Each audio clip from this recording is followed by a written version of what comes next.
ఉత్తరాంధ్ర ప్రజల ఆరాధ్య దైవం శ్రీ పైడితలమ్మవారి సిరిమాన మహోత్సవానికి ఇంకా కొన్ని రోజుల సమయం మాత్రమే ఉంది. అయితే గుళ్ళో ఏర్పాట్లు ఏ విధంగా జరుగుతున్నాయి అని ఈరోజు మనతో మాట్లాడడానికి ఈవో ప్రసాదరావు గారు మనతో ఉన్నారు. ఆయన అడిగి తెలుసుకుందాం. నమస్తే సార్. గుళ్ళో కొద్ది రోజుల సమయం మాత్రమే ఉంది. ఈరోజు మంగళవారం క్రౌడ్ కూడా చాలా ఎక్కువ ఉంది. ఎటువంటి ఏర్పాట్లు చేస్తున్నారు మీరు భక్తుల కోసం? జై పైడిమంబ, జై జై పైడిమంబ. ఈ నెల 15వ తారీఖున శ్రీ పైడితలమ్మవారి సిరిమాన మహోత్సవం అతివైభవంగా నిర్వహించడానికి అన్ని ముందస్తు ఏర్పాట్లు తీసుకోవడం జరుగుతుంది. ఇప్పటికే మన రాష్ట్ర మంత్రివర్యులు, జిల్లా మంత్రివర్యులు అయినటువంటి శ్రీ కొండపల్లి శ్రీనివాస్ గారు అన్ని శాఖల జిల్లా అధికారులతో సమీక్షా సమావేశాన్ని నిర్వహించడం జరిగింది. జిల్లా కలెక్టర్ గారు కూడా ఇప్పటికే అన్ని శాఖల అధికారులతో కూడా సమీక్షా సమావేశం నిర్వహించడం జరిగింది. ఈ ముందస్తు ఏర్పాట్లపై అందరికీ కూడా తగు ఆదేశాలు ఇవ్వడం జరిగింది. అదేవిధంగా నిన్న సాయంత్రమే మన రెవెన్యూ డివిజనల్ అధికారి వారు కూడా అన్ని డిపార్ట్మెంట్ల అధికారులతో కూడా తీసుకుని పోయే చర్యల గురించి సమీక్షా సమావేశాన్ని ఏర్పాటు చేసి అందరినీ కూడా కోఆర్డినేషన్ చేసి ఈ సిరిమాన యాత్రకు సంబంధించి అన్ని ఏర్పాట్లు చేయవలసిందిగా తగు సూచనలు ఇవ్వడం జరిగింది. అందు నిమిత్తం మన దేవస్థానం తరఫున మన చుట్టూ దేవాలయ పరిసరాల్లో చుట్టూ పందిళ్ళు వేయడం జరుగుతుంది. అదేవిధంగా క్యూ లైన్లు కూడా వేయడం జరుగుతుంది. మా ఆలయ చైర్మన్ గారైనటువంటి శ్రీ పోస్పాటి అశోక్ గజపతిరావు గారి ఆదేశాల ప్రకారంగా సిరిమానోత్సవం మరియు తోలేలోత్సవం అంటే 14/10/2015, 2024 మరియు 15/10/2024 తేదీల్లో సర్వదర్శనం భక్తులందరూ కూడా కల్పించడం జరుగుతుంది. ఎటువంటి టికెట్ లేకుండా భక్తులందరినీ ఉచితంగానే అమ్మవారి దర్శన నిమిత్తం తీసుకోవడం జరుగుతుంది. అందులో ఎటువంటి టికెట్లు కూడా దేవస్థానం తరఫున ఉండవు. ఓన్లీ లడ్డు, పులిహార ప్రసాదాలు, తర్వాత డొనేషన్ కౌంటర్లు మాత్రమే. అది కూడా వెనక్ గేట్లో ఏర్పాటు చేయడం జరుగుతుంది పోలీసు వారి సూచనల ప్రకారం. అదేవిధంగా మున్సిపల్ కార్పొరేషన్ వారి సహకారంతో చుట్టుపక్కల వాటర్ సప్లై, తర్వాత రోడ్డు మరమ్మతులు ఇవన్నీ కూడా చేయడం భారీ ఎత్తున చేయడం జరుగుతుంది.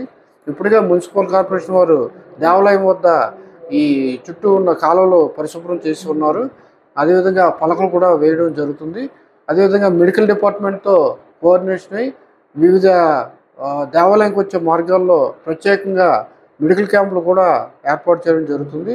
అదేవిధంగా క్యూ లైన్స్ కూడా భారీ ఎత్తున తయారు చేయడం జరుగుతుంది. దేవాలయంకి తూర్పు పడమరలో 2 పెండాల్స్ కూడా పందిళ్ళు కూడా వేయడం, తాటాకు పందిళ్ళు కూడా వేయడం జరుగుతుంది. ఆ పందిట్లోనే ఈ క్యూ లైన్లు కూడా రన్ చేయడం జరుగుతుంది. అదేవిధంగా మా మంచినీటి వసతి, ఉచిత ప్రసాదాలు ఇవన్నీ కూడా ఏర్పాటు చేయడం జరుగుతుంది. అదేవిధంగా మన ట్రాన్స్పోర్ట్ వారితో ఏపీఎస్ఆర్టీ వారితో కోఆర్డినేషన్ చేసి అన్ని ప్రాంతాలు, సుదూర ప్రాంతాల నుండి అదేవిధంగా లోకల్ ప్రదేశాల నుండి కూడా బస్సులు కూడా వేయడం విస్తృతంగా బస్సులు కూడా వేయడం జరుగుతుంది ఈ సిరిమాను యాత్ర సందర్భంగా. అదేవిధంగా ఈ సిరిమాను ఉత్సవం నిమిత్తం తాడివాడ గ్రామం నుండి మొన్న 22వ తారీఖున అమ్మవారి చింతమాను తరలించడం జరిగింది. ఆ చింతమాను ఇప్పుడు మన ఉక్కంపేటలో గల రామాలయం వద్ద ఇప్పుడు అక్కడ వేయించేయడం జరిగింది. అక్కడ మా దేవస్థాన వడ్రంగులు, వంశపారంపర్యంగా వచ్చిన సేవకులు వీళ్ళందరూ కలిపి ఆ చింతమాను సిరిమానుగా మలిచే కార్యక్రమం జరుగుతుంది. అలాగే ఇరిసిమాను కూడా తయారవుతుంది. అక్కడ నుండి మన హుకుంపేట నుండి ఎల్ల ఏనుగు, అలాగే అంజలి రథం, సిరిమాను కూడా అక్కడే తయారవుతాయి. అదేవిధంగా బెస్తవారి వాళ్ళ పాలధార కూడా తయారవుతాయి. ఈ 5 రథాలతో కూడా 15/10/2024 మధ్యాహ్నం 3 గంటలకి మన దేవాలయం నుండి మూడులాంతల మీదుగా మహారాజు వారి కోట వద్దకు 3 ప్రదక్షిణలుగా సిరిమాను తిరగడానికి అన్ని చర్యలు దేవస్థానం తరఫున తీసుకుంటున్నాం.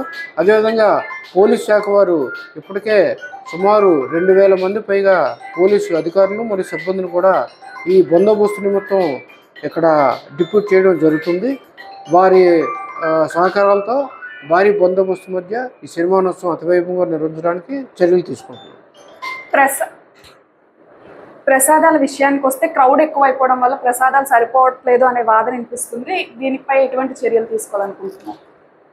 ప్రసాదాలు అంటే నిన్న లడ్డు ఆల్రెడీ 800 చిల్లర తయారు చేసి ఉన్నాం. అది ఉదయం క్రౌడ్ ఎక్కువ ఉండడం వల్ల ఇప్పటికి ఈ 800 లడ్డు కూడా సేల్ చేయడం జరిగింది. ఇప్పుడు కూడా ఒక గంట 2 గంటల్లో ఈ లడ్డు కూడా తయారు చేసి ఈ 12 గంటల ఆ ప్రాంతంలో భక్తులకు అందుబాటులో ఉంచుతామని ఇందు మూలంగా తెలియపరుస్తాం.